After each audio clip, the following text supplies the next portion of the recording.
Welcome. So I want to welcome you all and thank you for joining us today to talk about identity, privacy, and reputation in the information age. And maybe to start off, we'll just query these basic terms and ask a few of you to say something about what you think privacy really means to you. So what do you think privacy really means to you? Gosh, I think privacy means the ability to not feel like I'm constantly being watched, whether that's on the internet or in my home. Just having the sense of security. The ability to choose, what actions, thoughts, identifying information about yourself you choose to share with other people. First and foremost, control over one's own body and one's physical space, going back to that sort of original definition of privacy, but then secondarily and increasingly importantly, control over information about oneself, be that medical information or information about behaviors that you choose not to share publicly, and being able to control the boundaries between what's public information about you and what is retained by yourself or a close cohort. Honestly, privacy for me means a string of amendments that comprise kind of the current understanding of privacy in a constitutional framework. Part of it's because I love the law, and the other part because that's just how it makes sense, and that's how privacy was first introduced, through Roe v. Wade, Griswold v. Connecticut.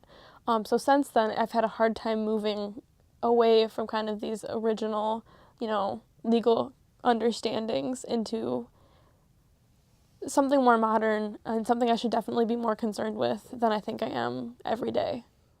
It is still a very abstract concept that not many people really care about, especially the younger generation. So you really have to make it into something that people know will affect them materially. And I also think that people are not aware, and that's part of the problem. It seems that only people who most of the people who use these technologies are not aware of the implications of what they're doing, and so corporations are not doing enough to inform them. I mean, there's lengthy user agreements that we just sign because we need to use the application.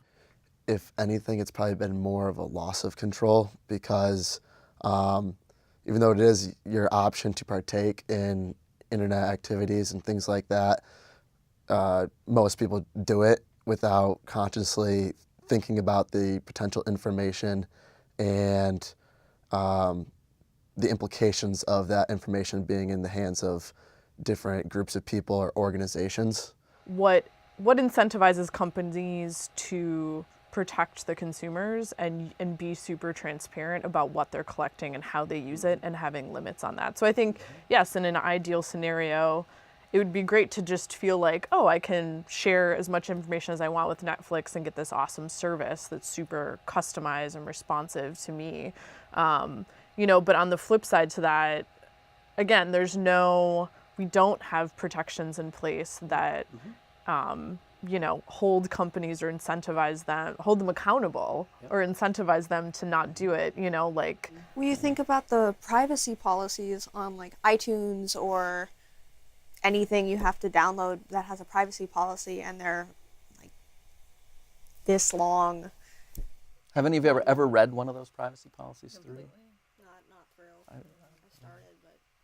And that's the thing, is they can make you agree to anything that you don't see, and you've agreed to it. I think there was a John Oliver episode where he said, if you want to do something really evil, put it within something boring, because then people won't pay attention to it.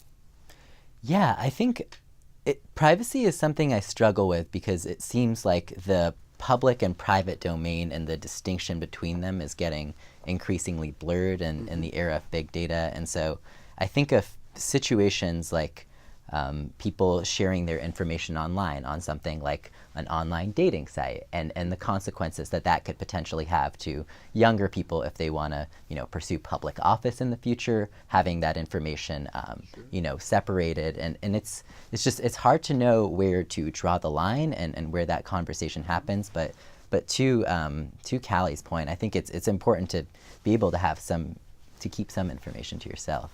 I think it's extremely important because I think even if, you don't mean to, knowing that someone can watch what you're doing or even in the future could see what you're doing changes what you do.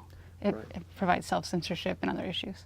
When you look at sort of the consequences of, different sort of more authoritarian or surveillance states, certain government examples we can see of or things like that, it kind of limits one's ability to express oneself creatively, freely in terms of speech and be able to express your political or your religious views. So I think it can have a lot of really chilling consequences if you don't feel like you have the autonomy to sort of be a full person. Do you feel you have control over your privacy right now? Well, I mean, not really, because you have to give up certain pieces of information, which, like I said, when you have to give up the most important kinds of information to the people who have the most power over you. Is that a kind of privacy? I don't think so. And then I'm a non-immigrant. I'm a foreigner inside the U.S., so I have to give certain kinds of information to the U.S. government, right?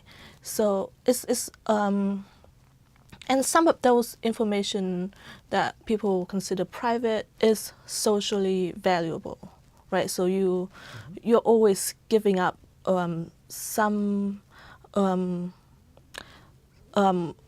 little bit of your privacy. Not just a little bit, a lot. Sorry.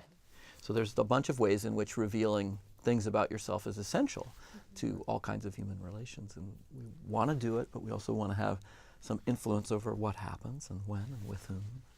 Or one of the big differences between giving up privacy to big companies or the internet, or where it's being recorded where you don't know when it's going to be used or to whom later. I mean, the context is essential to determining what privacy is. And I have to say I disagree with, if you're alone, that privacy doesn't exist. I think privacy can be defined as the absence of censorship. Therefore, when you're alone, that's when it exists the most. So I think context plays a huge role. I mean, privacy depends on context. It doesn't have to be just being alone, but having a private conversation is a form of privacy. I can still do that. I can go outside and have a private conversation with somebody. Am I sure if I'm going to be doing that on, some kind of social media platform, even private messaging, if that's going to be, stored or used later, or even just looked at later by even the person I'm having the conversation with? I think that is a different thing than having it in the moment and not being recorded.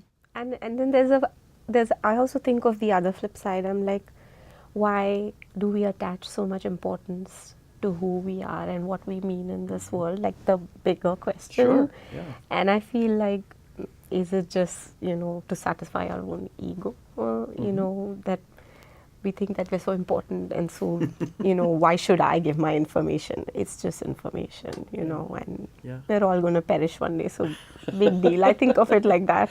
When it gets too crazy, or like it just, overpowers you when you're so afraid that everything's out there and somebody can do some harm to you, then that's the way I kind of cope with it. Sure. So I just tell myself it's... Yeah. I think what you describe as, we're too many people aren't aware of what's going on. I mean, I think the reality is none of us, including none of the companies, really know everything that's going on. Right. I think that's what's so both alarming, but it's also really interesting, and maybe it's really cool and it's going to be great and, mostly positive. I don't even know.